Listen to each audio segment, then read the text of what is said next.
What's going on, world? Your man, Mr. Mac. And I'm Crystal Leven. This is the M+M+M show, aka the Okay. show, coming to you live and direct with somebody who normally does this thing on the big screen. This time he's on the little screen, and he even worked his way down to a smaller screen just so he could be on your screen. But we're screening this nonetheless. Homeboy, could you please state your name so people know that I'm not lying?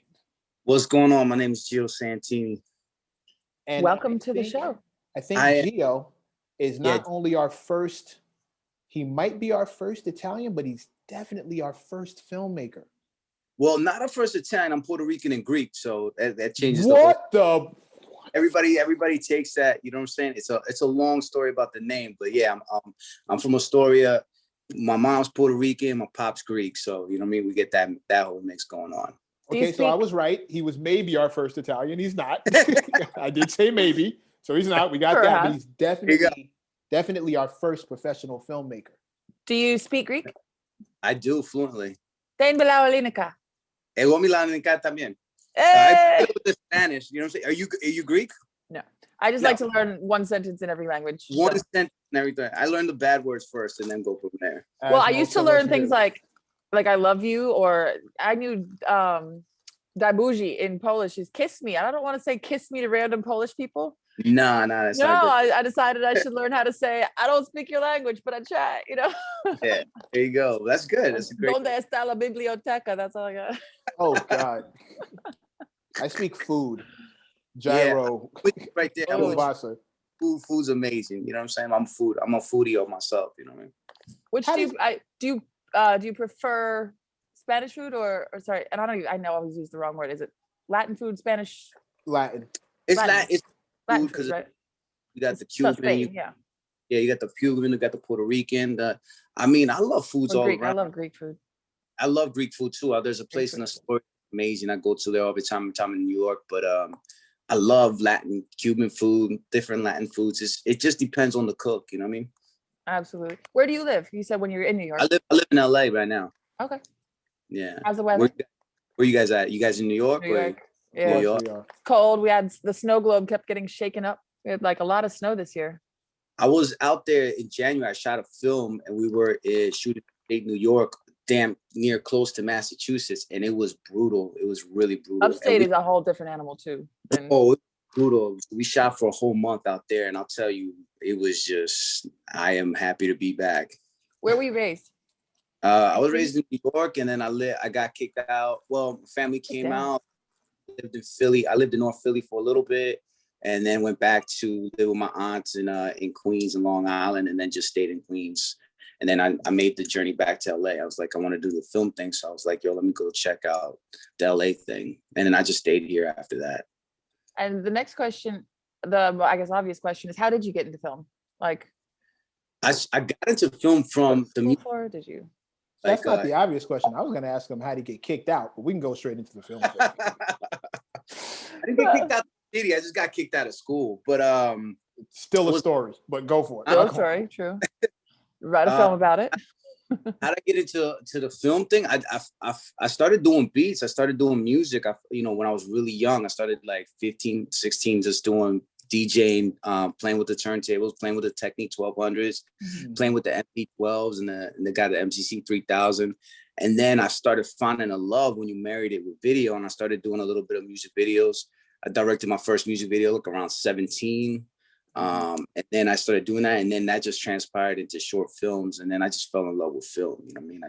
That was it for me. And what part, as a filmmaker, there's so many different pieces of it, because I'm in front of the camera, but I also call myself a writer. I come up with ideas. But what aspect do you, I guess, focus on? Directing? Is it the technical side of it? Is it the writing? Is it production? Because there's so many different pieces. And now, like with technology, you could do so many things. Like I cut a lot too. I edit a lot, but it's just amazing. I mean, I love it all. You know what I mean? Like even like I was, even when I was mixing the movie, or like we just finished the soundtrack for this movie comes out on 26. But when I was in the studio mixing the soundtrack, it was just all the elements, all the pieces. I was just in love with all of it. You know what I mean? Directing is probably my favorite out of all of it. Okay. But yeah, I like a lot of it, So if you're involved in every piece of it, wants to tell people what to do. Directing definitely sounds like Sounds right up your alley. Go ahead, Chris. I'm sorry. I was saying, so if you have your I guess fingers in or hand in a lot of different parts of it, do you end up like collaborating well with other people? Like, do you hire Yeah, when you're directing? You hire. I mean, obviously, if you can make a piece of money off of each piece of it too, I guess. Well, yeah, eventually, yeah. I mean, it all depends on how you want to do it. The thing about me is like, you know, the more you know about every element, you know, the better you are at your science or your craft. You know what I mean? So like, if you're deep into the acting, you know how to speak to an actor, get them to a certain place where they need to be, or a certain performance, or if they're missing a step, or just like, hey, you know, play like this or do this like that. You know, the same thing with your DP. If you know film and you know actually photography, you know what I mean? And like studying like photography a lot of it, like, so you know natural lighting, you know how you want to make, you know, her face glow, you know what I mean? All these little details. So well, and I was gonna say, and the reverse, I always say, like, for models or actors, if you know your angles, you have to know what it's gonna look like on the other side, a little bit of the technicality of it, because if you're just there and you think you're just perfect and pretty as is, nah, that's not how it works. You know what I mean? I've been in a lot of situations where, you know, I've met especially models, and I'm like, wow, you're way more beautiful in real life than you are on your pictures. You know what I'm saying? And sometimes sometimes it's the reverse. It's a photographer, you know, that's why some people love certain photographers or certain cinematographers, because they just know how to make them look that way. And you're like, yo, I'm with you. You're my guy. You're my person. It's gonna make me look good. So I love every angle of it, though. You know what I'm saying? But yeah, I do collaborate really well. Rather look better in real life. I mean, I want to make good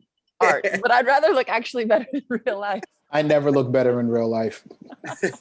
That never, well, if that you look never better in real happens. life, then you're a shitty model, or if you're, you know what I mean, or like not as good a model as you are in real life. Then I must be an amazing model. I never look better in real life.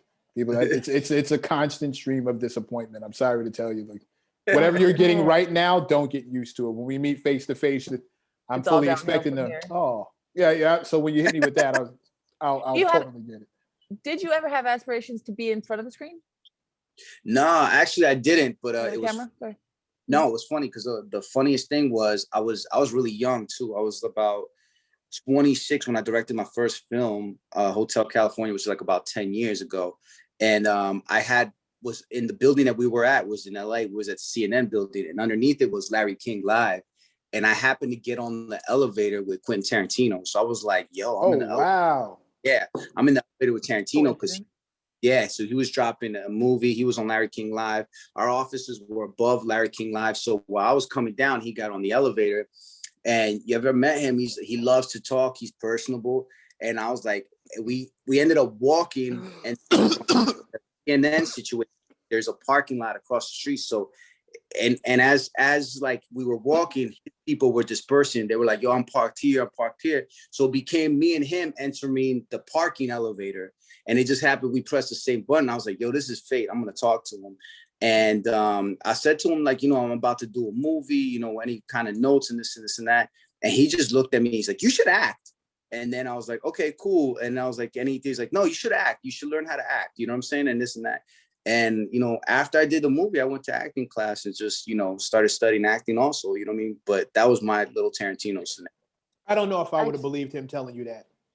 I think, I don't know if I'd have trusted that. I think he was trying to squeeze out the competition, get rid of another director. But he is also in all of his own movies. He always but he's kind of craptastic as an actor. So I think he was just trying to mess somebody else up and get them out the paint. That's like a producer telling you, oh God, this guy's beats are really, really good. You should rap. You should, or you know what? You might want to consider getting out of my way. Yeah, please. Beats though, if you're a good film, you know, if you're a good beat maker, you beats, and then you're like, you know what, I'm gonna save. You're gonna do the Kanye. I'm gonna save the better beats for me. You know what I mean? So that part. I actually met Quentin. I said Quarantino. I'm thinking Quarantine. Quentin Tarantino. Oh God, also Quentin Quarantine. I met him at Blue Ribbon actually, and I was with a bunch of comedians, and I knew Cedric, the entertainer.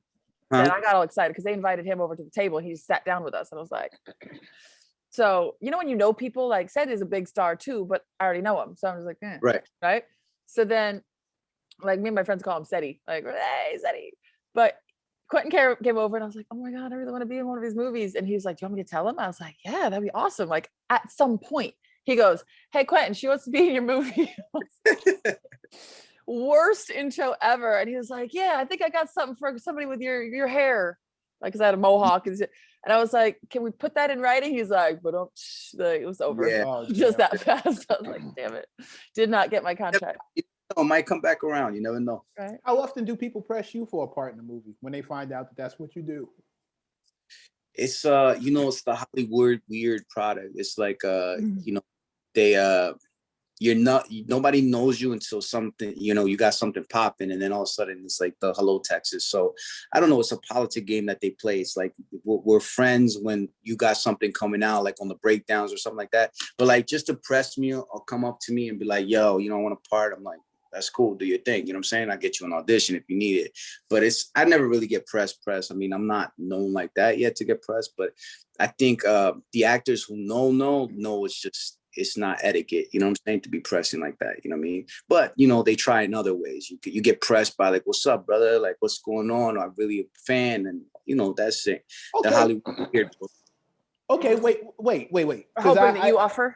I hold on. I deal with this all the time when it comes to rappers. Rappers, I'm used to the way that they press and the way they get down. But I've never actually heard the right way for an actor or an actress. Well, you're not supposed to say actress anymore. For an actor, male or female, to get a part or to push up on a director. What do you like? What, when it comes to you specifically, Geo, what would work for, and I know this is probably terrible of me to ask you, because then when you tell people, they're all going to start doing it that way, but that's assuming that they all watch this show. So, hey, way to go. Right. What would you like? How would you like to see it done? And then if you saw someone, I don't know if you even still do this, but have you ever just walked the street and saw someone and thought, man, they would be perfect, and then walked over to them? Does that actually happen anymore? I mean, listen, to be honest, I was in class with Jason Momoa. I was like, I just knew there was something on him that he was just like, yo, I was like, dude, I want him in a part. And I walked up to him. He was in my class. I walked up to him. I was like, yo, Jason, I got this short I'm shooting. I think you play. He was like, dope. Next week he books Conan, and it was out. He was out. You know what I'm saying? And then after that was Game of Thrones. So I mean, there is those times if you see somebody that's unique or look, but I mean, it also comes down to more, it all depends on the part, because if I don't need them, like there's parts where if I don't need them to really be acting, it's a physical thing, you know, then you can, or whatever. Yeah. If it's a person about, like, if it's a deep emotion or something that's like, yo, I got to find the truth in that actor, then it's that thing. As far as the politics of it, I don't know. I think persistence and hustle is just everything. You know, in the rap game, it's a little bit different, right? Because they're pitching you their new music. They already did the work and the hustle, but now they gotta, you know, the next pitch is straight pushing the music itself. Where in the actor, they gotta build their brand, they gotta push themselves. But it's also personality. Like, you could be a dope actor, but if your personality, because I've worked with people like that are dope, but their personality sucks. And then once their personality, I don't want to fuck with you anymore. You know what I'm saying? I don't want to, because when you're on a set, you're like on a set, maybe 12 to 16 hours a day with somebody. And then, you know, you're already dealing with like a lot of things in a film. Always something's going wrong. Like, you know, when this film that we just did, like every time we hired somebody, once they either didn't pass their Corona test, they act with somebody with Corona, so we couldn't bring them on the set. We lost cars due to Corona. Like, we had a NYPD car that was supposed to come out, but the guy who owned the company, he got Corona, so we couldn't go, and he couldn't bring the car anymore. So it's always that. So you're always dealing with difficulties. So personality and being available and being cool and understanding that you're not the most, like, if you're playing a part, you're not the most important person on set. There's all these people working, and they got a job to do, and their job to them is the most important. They don't really give a fuck about you. So you have to be available for them. And I think actors who get that, they thrive because you want to work with them. Like, I just hit somebody up and I was like, yo, that I worked with 10 years ago, and just literally sent them like my pre-order for my film. I was like, yo, help me out here because I need to get these certain amount of pre-orders for SKUs and whatever. and they were like 100%. And it wasn't like, yo, what are you doing next or nothing. And it was like, yo, I want to fuck with him. I'm like, on my next film, I'm already thinking about a part for him, because I remember working with him. He was so available, so easy. I mean, he was in, you know, he done a film with a bunch of big actors. He's professional, but it's just that mentality that makes me, or that work ethic that makes me want to fuck with you. I was gonna say, because I've been on a lot of sets recently, and I took a long break from being in the acting game. I just sort of switched to music and fitness and all the other sides of entertainment, I guess.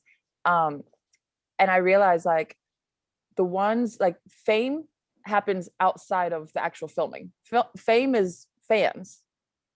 So, like, when people are famous, I was on set with Vanessa Williams for like a week, and yes, people, you know, the extras are excited to, you know, see her or whatever, and you know, the crew gives her extra help or extra this, extra that, but like, she was just another human on set playing her part, and she was nice and kind and calm about everything. Like, there was no diva aspect, and there was, obviously, it was like, I've heard basketball players say it. They go, I'm going to work today. I'm like, you mean practice? No, work. It's a job. It's like, I do this for this many hours, and when I'm off, I'm just me. But I mean, you can be famous, but this is work. It's a job that you fulfill your obligations and do it well and look amazing and make a lot of money maybe, but you're still just going to work, and you're just part of the process. 100. And you got to do your job good. You know what I'm saying? Because that's how you get hired again. You know, and get along with your coworkers, and they all matter as much as you for the whole thing to work. Yeah, it has to be. Yeah, you're right. Because if all the pieces ain't moving right, it takes all the pieces to move right to make the whole situation happen. You know what I mean? There's a lot of parts. If all you have is the star, and you have no extras and no co-stars, and everyone else is not doing their job well or doesn't show up, the star can't do their job either. You just have an opportunity to get an autograph and not much else. Like, if it's just you and the star, that's just an autograph. Right. What's a dream project for you? What do you want to do next, or what's like the sort of ultimate goal? Or is there one? Or is it the dream project for me is probably a dark villain superhero, you know, big, really dark thing, you know, kind of maybe the closest I could probably say is the last version of the Joker, would be something like in that vein. You know what I mean? I love those dark superhero movies. So that would be like a dream project. I am coming out. No. He said dark 3 times. I'm darker than you. I'm going out for this one. It's 100%. I feel seen. That man was talking to me. He said dark. He said dark. Superhero. I'm somebody's hero, and I'm dark as shit. I'm definitely you're super, and you're super, fam. You're super too. Even my clothes are the darkest on the set. Like, out of the 3 of us, I'm wearing the darkest outfit. I am 100% going out to LA to try out for this thing. I hope he does Moon Knight, because that's the one I really want to do. I'm going for this. So do you? Speaking of superheroes, are you in the Comic-Con superhero Marvel type world? Are you a fan? I'm not a diehard. To be honest, I'm not a diehard fan, but I'm into it. But I mean, I think I started getting more into, you know what I'm saying? Like, there's times where certain characters attract me, and I think I'm gonna do some more research and look into finding a really cool, interesting character that makes. But like, yeah, I'm into that world. I can't ever call myself a hardcore fan, like a hardcore. I'm a fan, but not a hardcore fan the way like going to Comic-Con, doing all that. You know what I'm saying? Which I would love to experience and do that, but I go every year just so I have an excuse to try out my Halloween costumes, because it's right before Halloween here in New York. And I always, you know, I Google and look up, you know, characters, try to get their backstory and stuff. But he always talks about in hip hop, like there's people that are casual fans, and then there's like people for the culture that really, really know what they're talking about. So when I go, I clearly don't have you can't get back history. Like, I didn't read it as a kid. I can never change that. I can do research now. I can do research now and learn, but I wasn't a fan as a kid, so it didn't like shape my upbringing. It's definitely it never shaped me. It's definitely different.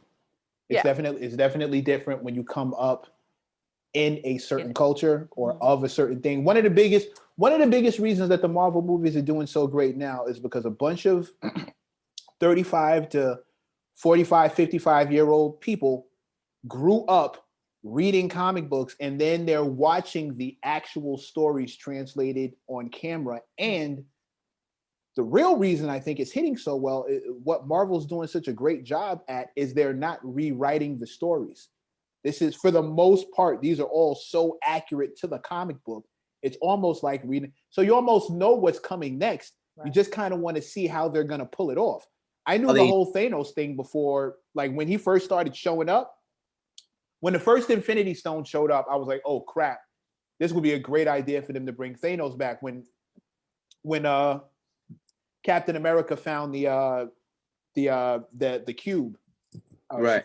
When Captain America found that first cube, I was like, oh crap. If they decided to bring Thanos back, this would be dope.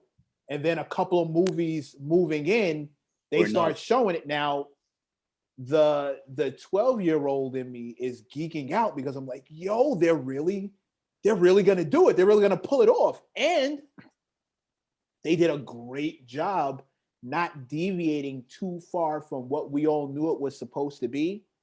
We've been, how would you go ahead? They did such a great job in pulling it off and bringing it to film. Even though you knew the story, you still wanted to see what it looked like. Well, I have a question. I was going to ask him. Go ahead. Sorry. No, the funny thing is, I did a short film, and it was called October 31st, a short film, but it went to the film festival. But the speaker on that film festival was Jon Favreau. You know what I'm saying? And to your point, like when he talked to us, and he's like, you guys are in a revolution, just the way I did my films was a revolution. And he was talking to us about making the first Iron Man, you know what I'm saying? And that was the first produced Marvel Studios situation. He had 150 million, and it wasn't even a lot for him at that time because of all the stuff that they had to do at that point. But he was telling him like how they were letting him be true to that world. And that's why I think since then, it's exactly what you said. It's real cats who come back from that were growing up and have that love of that world. So they're going to be true and they're not going to falsify it versus somebody who's like, okay, this is a gimmick. Again, to your point, like hip hop, you know what I'm saying? There's a different when you grew up on the Nas, the Jay-Z, the Mobb Deep, you know what I'm saying? And you look at transformation through the years and I mean, when I was a kid, there was things before me, but it was like, yo, I researched digging in the crates and Tribe and all that stuff because I just was such a hardcore fan. So I even went back, you know what I'm saying? And went back as further I possibly go, or as possibly I would like, you know what I mean? I have a question. Go ahead. Go ahead. Every time we talk, we like over a lap. I hate Zoom just for that reason. I wish we could all be in person, but no. But what I was going to ask though is there's movies made from books or made from from everything's made off a screenplay, but from a book or that became popular, like for example the Harry Potter series, even the 50 Shades, the Lord of the Rings, but then to 50 Shades, and it didn't, I mean, to me it didn't work. The books to me were also corny, but that's just me. A lot of housewives enjoyed them. Have you made something off of a book yet? And if so, how do you interpret what's already there and already loved? I haven't done actually. Oh, you know what's crazy was two things. My first movie was a small, like a quick play that we kind of adapted loosely and then created it into a feature. That was my first film. The next thing was a couple of years ago. My man Charlie Rock hit me up, and there was a guy named George Hung. George Hung was the series Blow. Remember the series? Not the series, the movie Blow with Johnny. It was based on his story. He's like, I got his story rights, and I got his memoirs. He just got out of jail. So the one thing I did get a chance to work on that situation was I got to sit down with him, and it was supposed to be for a network, which I couldn't talk. So I got to adapt his memoirs, and it wasn't about Blow because I didn't want to touch on the movie. The movie was already done. But from 1968 to 1974, he had this amazing history of what he did with the weed culture. Not only that, the politics that were going on in the country and how it all played in and the relationships that he created. And we wrote a pilot on that. They shelved it because at that time Narcos was coming out, Queen of the South. They were like, it was just oversaturated with drug stuff. But it was that was the drug TV. Yeah. I'm addicted to drug thing, TV. the series is amazing. The series is dope, and hopefully one day we get to do it. But that's one of the things I got to adapt. So that was off the memoirs, and plus, you know, I got to interview him, and it was crazy because his manager was like, "Yo, he's not gonna sit down with you. You know, I mean, he's an old man. He's cranky. He's this and that. He's like, he doesn't care about doing a movie. They wanted to do it, and I was like, well, you know what? I'll try. You know, what I mean, let me talk to him. And in the middle of the night before the interview, I was like, yo, shit. And I remember in storage, I had a Feds magazine. And this is back in the day. There was a magazine called Feds. You know what I'm saying? And by the Source magazine. Yeah, by the 7th floor. I worked across the office from them. I was I worked at the I was in the circulation department when Feds was going on. I was a kid. So one of my first real gigs. Right. So I got, like, when I was a kid, I had a choice between copying, and then I copped the Feds one where he's on the cover.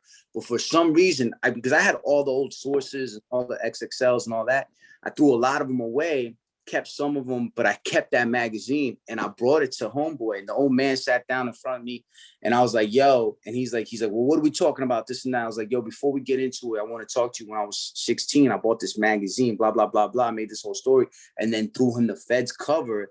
And then he was just an open book. He's like, oh shit, I remember this interview. And then he just told me everything. I mean, all his meetings with Pablo, every situation. But it was a dope thing. So that's one of the things, to answer your question, was I got a chance to adapt and it was fun. It's almost easier because the structure is there. You know what I'm saying? Mm-hmm. Did you say his meetings with Pablo? Yo, he told me about his first meeting when he met Pablo. His first meeting with Pablo was crazy. The Pablo, not that's not Poppy Pablo in the Heights. No. The Pablo Escobar. No, he was. I mean, that's it. How he was the transportation department for the whole Medellin cartel. So that was his rise to. I mean, Carlos Leger, all those cats. He was basically the one who invented all that stuff. You know what I'm saying? And even in his story, like the first time, like I talked to him too, like in the memoirs he had this one situation where he ends up landing on a farm. It was the first time he flew a plane because he was trying to cop how many, I think like 50, 60 pounds of marijuana before California was really producing it, and bring it from Mexico because it was coming from Sinaloa. And the story is crazy. You know what I mean? It's just crazy. I would say another question I have, like I was just saying, I'm addicted to drug movies, drug shows. Like it's sexy, violent, it's surprising, it's, you know, factual to an extent. How do you, as a filmmaker, decide like what tone to give something? Are you celebrating drug culture, or are you just telling the facts? Or, you know, for anything that you make, how do you decide what the tone is, like what story you're telling, what the goal is with your film, I guess?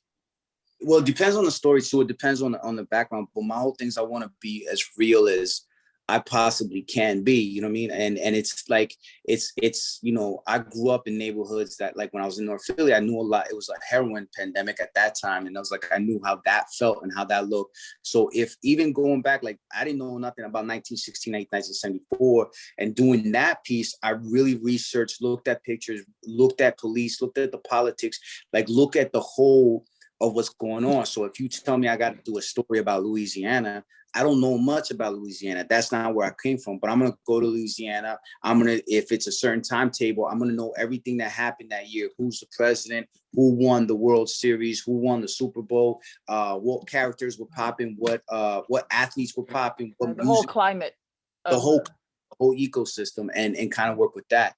And you know, and that's one of the things, like when I see these movies, especially going back to the whole hip hop situation, you know, I watched the Biggie movie and it was crazy for me because I remember growing up in Brooklyn and looking at cats in Brooklyn and it looked like Iraq. Everybody was wearing fatigue outfits, and I'm looking at the Biggie movie and not one person has a fatigue outfit or Averex jacket. And I'm like, yo, that was every corner, every spot. You missed the part, right? To me, yeah, it's like those details mean everything, you know what I mean? Mm-hmm. I wrote the cover story for that movie in the source. I wrote it for the Notorious movie. I was super happy to do it because I felt as if this is the closest I'm gonna get to interviewing Biggie. And at the time, as a music editor, that's like a holy grail. It's like a bucket list thing. Yeah, being able to talk to his mom, Little C's Little Kim, Mark Pitts from Bystorm is his first manager, and a couple other people from his crew. I felt like that was the closest I was going to get to Biggie. And it's so funny that you should say that, because when I watched the movie, one of my first thoughts was, man, nobody's got an AV on. And I was a kid back then, and I remember how much I went through to get my first Averex jacket and how long it took me to finally get rid of it. Yeah. I mean, it was a big thing, but also the fact that everybody was wearing fatigue, you know what I'm saying? It was fatigued up and this and that. It was, and like, that's what I'm saying, even with the details, I watched Brooklyn Finest, right? And there's this one scene where Don Cheetah's crossing the street and he's dragging his Timbs, and that to me was like, never happens.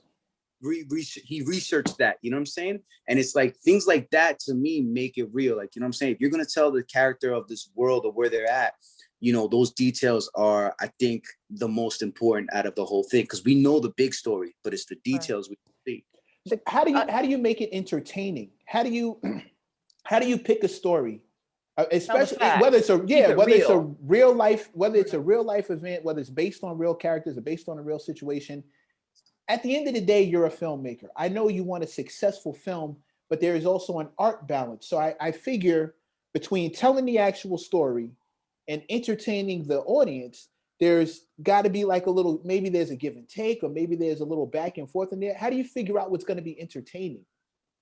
Well, I mean, sometimes you don't figure, like, you shoot it and you figure it out. But I mean, for me, I gotta love something, you know what I'm saying? And just like, you know, again, like the way you said about interviewing Biggie with the epiphanies, like when you do a story and you love it, I think you're gonna put you're all into it. I mean, with filmmaking, sometimes it's like you have either limited resources or limited time. There's always something against you, you know what I'm saying, that you have to, you know what I'm saying, that people are like, yeah, they care about your thing, getting your vision, but they're like, yo, you got to move, you got to get this shot, or you got it, so you can't even focus on these details. So you got to know what's important. For me, it's like, if I pick a story, it's like, if I see it and I know that, is it a story that I'm going to sit and watch? You know what I'm saying? Like things like, there's a lot of movies that I just got pitched something yesterday. We're going to do this reality show. I was like, cool, this is not interesting to me. You know what I'm saying? So if the subject matter is not interesting to me, if it's boring me, it's like, yo, I turned down doing, 2 Lifetime movies. You know what I'm saying? Because I was like, I wouldn't do nothing. I you know what I mean? I'd rather just if you're not passionate about it, won't come through either. I feel like there's people that got like that know how to they do a job. They're just technical. For me, if like I'm going to put that energy in it, like, I just don't want to sit there and hate what I'm doing. You know what I'm saying? I was going to say, has that happened before? I'm sorry, Chris. Oh, has that happened? Have you hated a project that you're on? You just got to get through it and finish? Especially, so I learned that young, you know what I'm saying?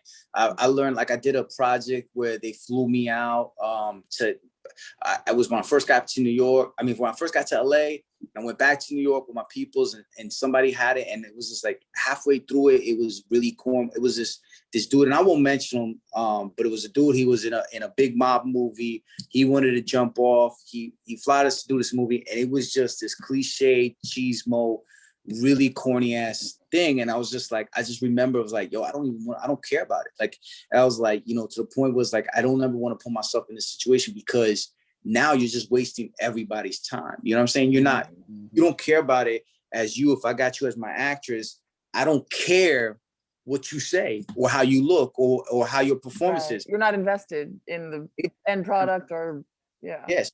Service to you, to everybody. You know what I'm saying? I was going to ask, so when these days, there's been, there's always been, but there's a lot of movies that are entertainment or just for entertainment value, like whether it's comedy or whether it's action, and all you're going to get is that with some punchlines or whatever. But there's a lot of movies that are like, I guess, purpose driven, that are like deep current events, like race issues, women's rights issues. Like there's the Me Too movement, there's BLM, there's all sorts of things. And then there's, police brutality movies. You have those directors and those projects are clearly driven with a purpose, like to get you to think a certain way, right?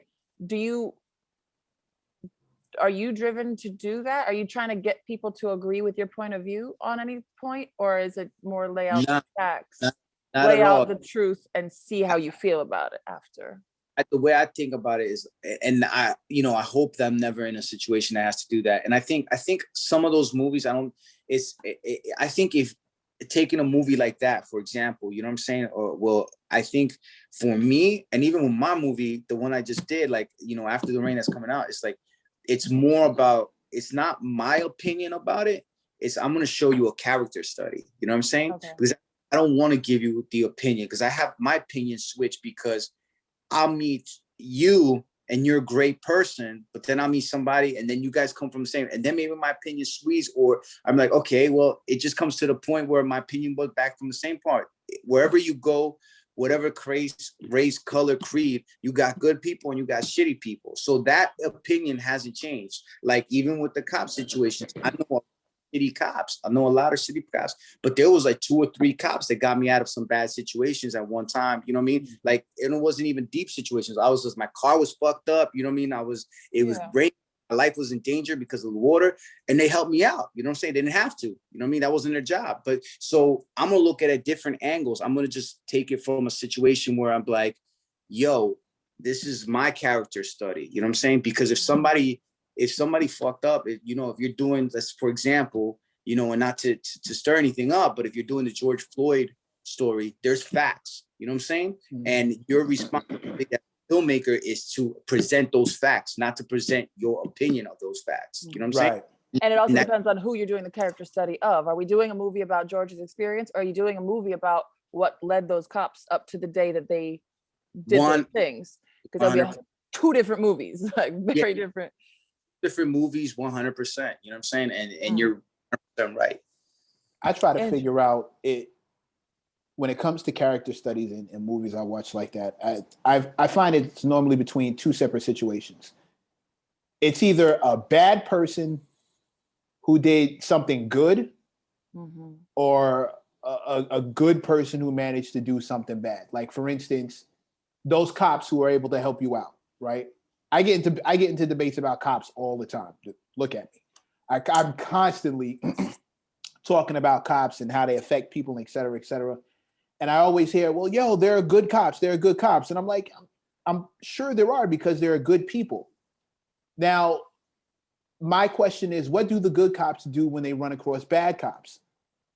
That's when you get that whole situation. So that's a whole other thing too. You know what I'm saying? And that's the thing is, like my whole opinion, because my opinion was, growing up in New York, you asking a cop, yo, can I eat? As simple as, like, I remember one time he's like, yo, can I park here? And he's like, yo, why don't you look at the fucking sign? I'm like, yo, there's no fucking sign, you motherfucker. You know what I'm saying? I've been into a situation. I got my first incident with a cop was at 14. I got arrested because he hit me. He almost hit me.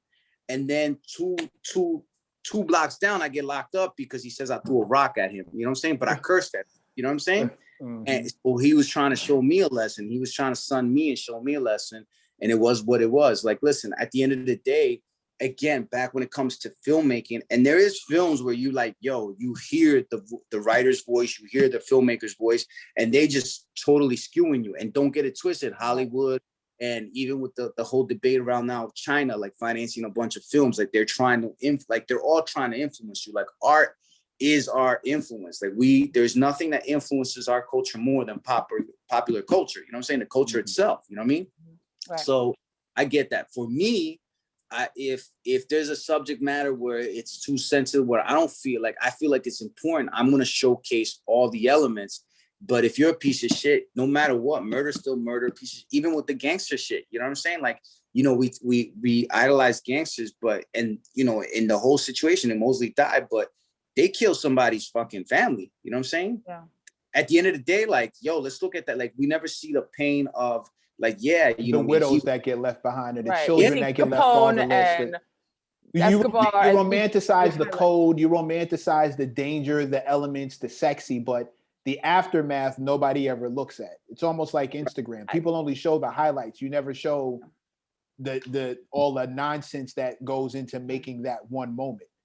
And when we talk about gangsters, we see, you can look at Capone with the suits, and you see a man who was powerful and he was bucking the system at that time, but you don't see fatherless children, husbandless wives, people destitute, beat up, you know, extorted, threatened, scared, shook, moving, leaving, terrified. And what happens to their kids afterwards, because Capone decided to teach somebody a lesson and blew up somebody's storefront. Which is the reason I brought up Capone specifically Escobar and Capone, because we romanticize on some level for so long. And I just saw the movie Capone with Hardy, Tom Hardy. Wow. I mean, he was like dying of syphilis and shitting the bed, and it was bad. It was disgusting, bad, sad. It wasn't sad to me. They romanticized to a certain extent that he was still the Don and the boss, and that people needed, like, people in his life were still like catering to him. But like, no one planned for him to go out that way. Like, his wife probably got with him for a good life, like to be wealthy and a mobster's wife. All the people that were yes people for him and protected him and did all the things for him. Now you're sitting there dealing with somebody who is like insane, like literally going karma. There's no, look at all the big cartel dudes. They all die of cancer. You know what I'm saying?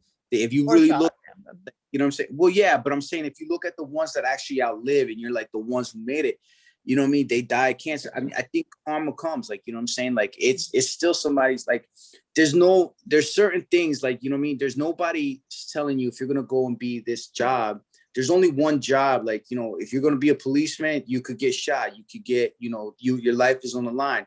The same thing with the drug game. There's no time. When you step into the drug game, there's only a few results. It's very few, very limited. You're not going to retire with a 401k. Like, yeah, 100.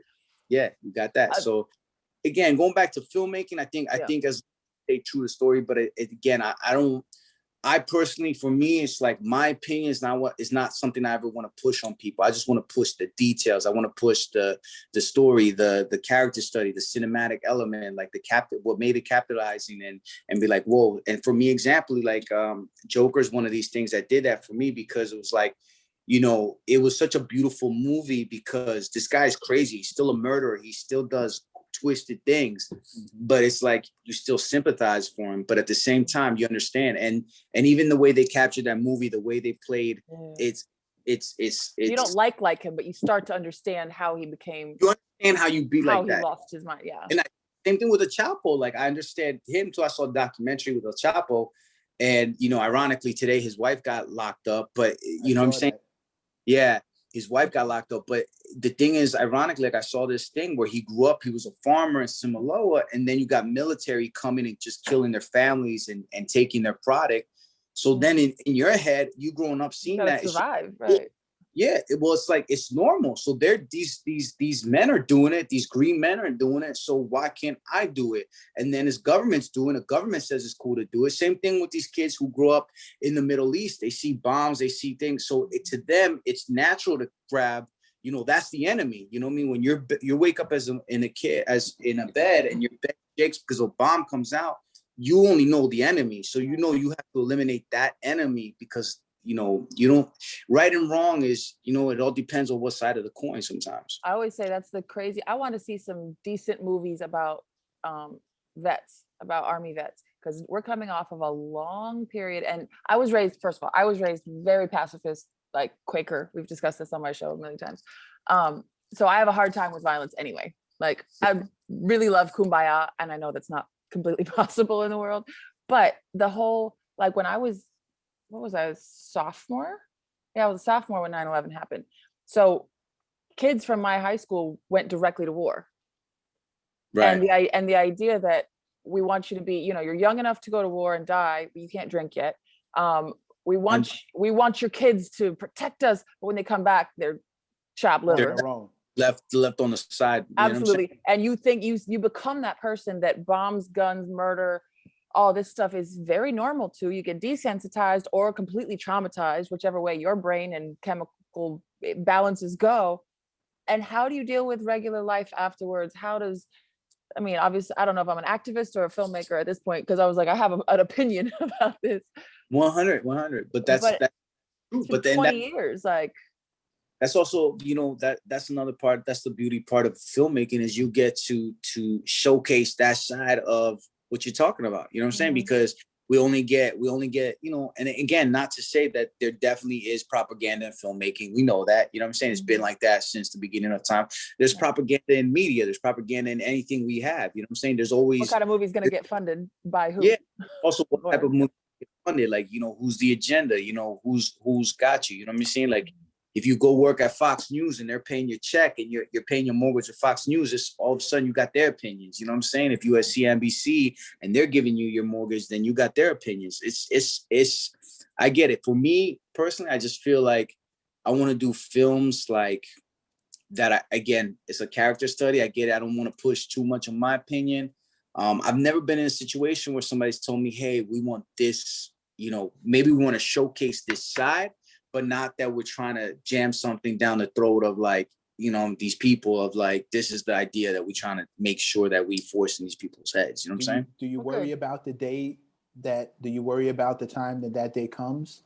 Yeah, I mean, you know, that's a great follow-up, because I was, you know, as I was saying that, you know, it's definitely a situation that can happen at any point in time, and then I have to make, you know, a stance on my judgment. Do I feel like that, or do I really want to do this, or I want to be a part of this, or no? Or how much is your morality worth? How much is what's your selling point? People always ask that about sex, but like, what's your selling point? What's like, how much for you to do something that you're not comfortable with or something? Those movies I told you, there was a point in time I kind of needed that money, you know, but it was like I just couldn't stomach doing it. You know what I'm saying? So sometimes I feel like I'm not for sale. You know what I'm saying? I'm definitely not for sale. You know what I mean? I'll figure out how to make money other ways. You know what I'm saying? I'll figure out how to sling t-shirts out of the trunk of my car if I have to. I'll make money out of that other way. But like right now, you know, there was a lot of jobs that I turned down because I just wasn't even feeling the story, and that had nothing to do with my opinion. It had to do with just I thought it was corny, or it just wasn't what I wanted to do. Right. I do think that when it comes down to that time, and if it's something I totally do not feel, you know, a part of, I'm not going to do it. But you know, and then the other thing too is like, you might end up seeing another light. So sometimes investigating, you might be like, hey, I feel this way about this part of town or this section or this part of the country or whatever it is, or these type of people.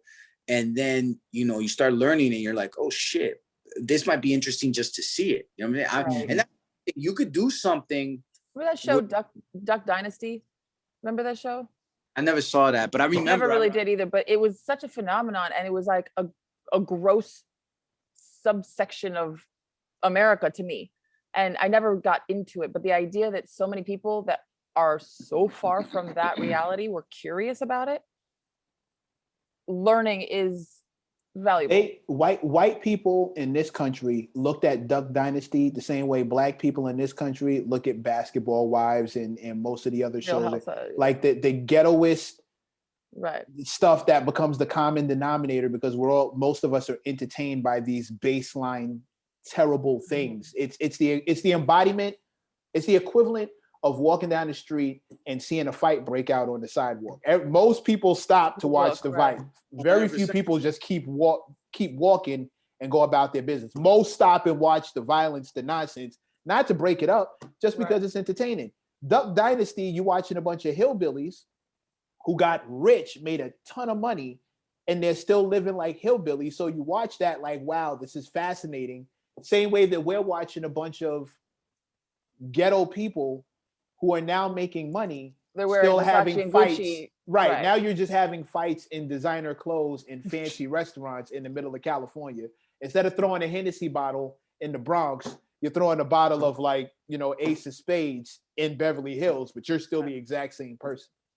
Got it. Anyway, so back to researching things that you didn't know about. You were talking about like.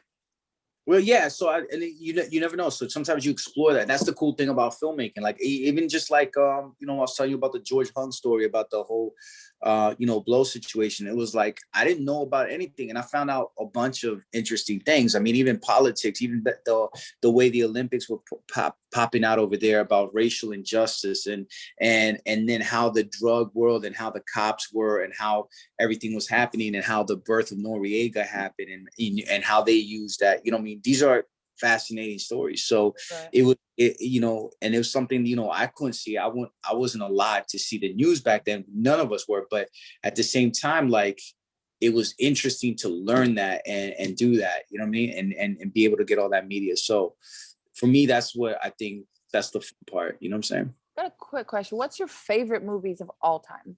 I just want to know where your head's at.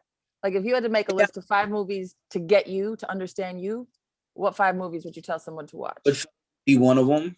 Which one? Say it again. Goodfellas would definitely be one of them. I would have to put the Joker on there right now. Recently, Jojo Rabbit is one of them. I'm trying to think of historic movies. Memento. I love that one. Memento would be one of them. So many good movies. I'm just trying to think. You know what I'm saying? One more. I got. You know what? It's True. Shit. Not true lies. It's the Christian Slater one.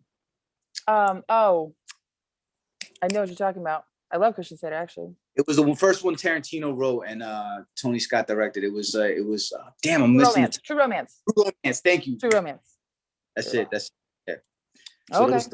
Yeah. Okay. Geo, I gotta say, I'm feeling really. I feel like I'm worried for you, man. Like I'm dead ass worried for you.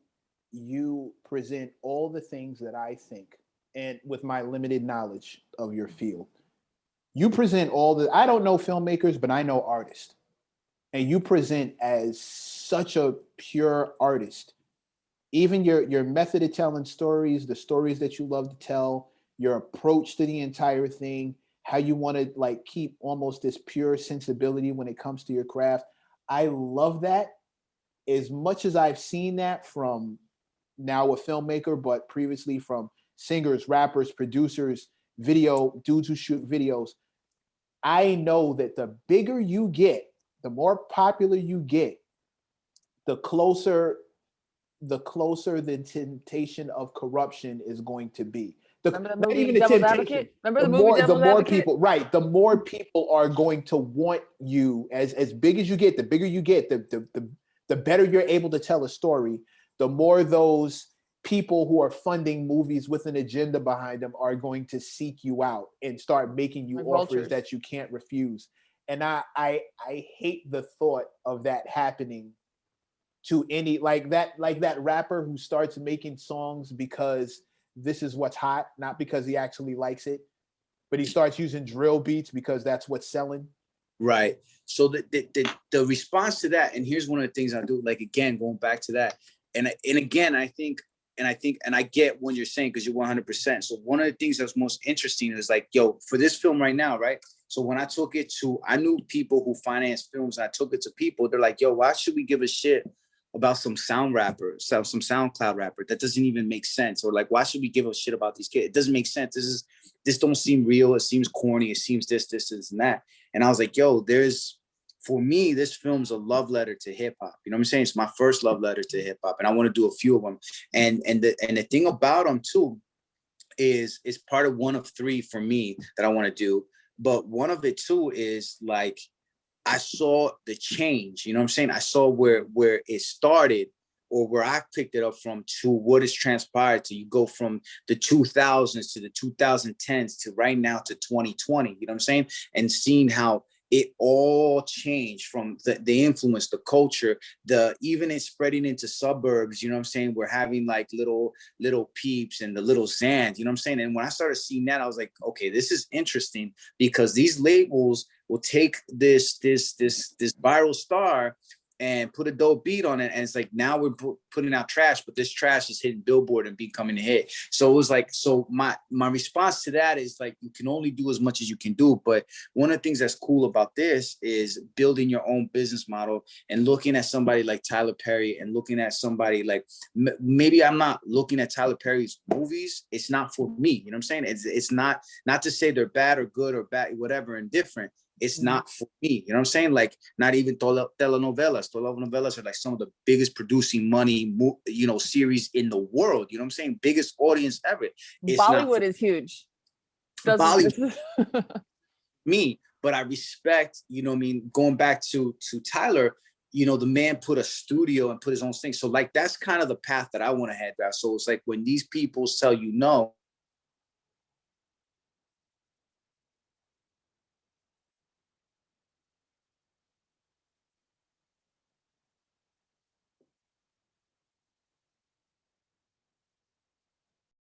There we go. He came back. perfect. I knew that we were going to lose that. I hope you recorded the rest of it. Well, I never stopped recording, but here's hoping. Like I didn't push anything. I just, my internet just decided to shit the bed because we've got these snowstorms out here. My provider isn't providing much. So there you go. Still better than Texas. Sorry. Dude, don't get me started. When those Texas movies comes out, I want to see the Ted Cruz story. Oh my God. He was just taking his family across the border for a better life. I love that meme. That is one atomic powered asshat. Like that dude, I don't know who plays Ted Cruz in a movie where the guy that you're campaigning for calls your wife ugly and then you turn around and campaign for him. Like for the that's the thing about it. I mean, that's a good character actor. We didn't even talk about politics, but that's the thing. Is like, you know, that's even the generation we're in. We had a troll for president. You see how far trolling went. You know what I'm saying? Mm-hmm. We ended up getting a troll for president, and that's a troll too, right? Calls your wife ugly, and then, you know, homie's got all the views, all the things, and homie bows down to him. Ted Cruz bows down to him because like, who's got popular enough? Trump's got the clout. Trump's got the persuasion. So yeah, you call my wife ugly, I'm not bowing down to you. I don't give a shit what you got. Right. Did we turning down? We're winning. Am I still there? Yeah, we got you now. Go ahead. All right, cool. Yeah. So that's the power of the troll. That's the power. You know, you're right. You know what I'm saying? That's the power of the clout. That's the power of the thing. So it was kind of like interesting to kind of see that off. Like we're just in an interesting day and age. So there was a couple of films. There was the Social Dilemma and Fake Famous that I recently watched, both of. Yeah. And they're like documentary style, but so entertaining. Like I'm not really the person to sit down and like for entertainment learn things. I like to be more entertained. But they kept my interest and they were so relevant and so thought-provoking without necessarily telling you what to do. But I'm sitting there watching and I'm like, I am part of the problem. I am in this. Wow. Like this social media world, Facebook, Instagram, influencer world is insane. We're also part of the problem, but we're also the addicts too. You know? Yeah. We're all the addicts also. Yeah. I make it a point to cut. Supply. I make it a point to cut the internet. Not the internet. I make it a point to dead all my social media from the space between Christmas and New Year's. I detox from social media for however long that is between Christmas immediately following, like it's right before Christmas hits, like Christmas Eve. I put up a sign that says closed for the holidays, and I don't come back until like the first or second week of January or something like that. I totally detox from social media. It's been a godsend. Right now, some people are on Lent, so maybe it'd be a good idea to accept our show, listen to our show, and check out your new movie, After the Rain. How do people find you online and support your projects and find out what you've done previously and all that? So just hit me up. You know, all my socials are Geo Santini at Geo Santini, GeoSantini.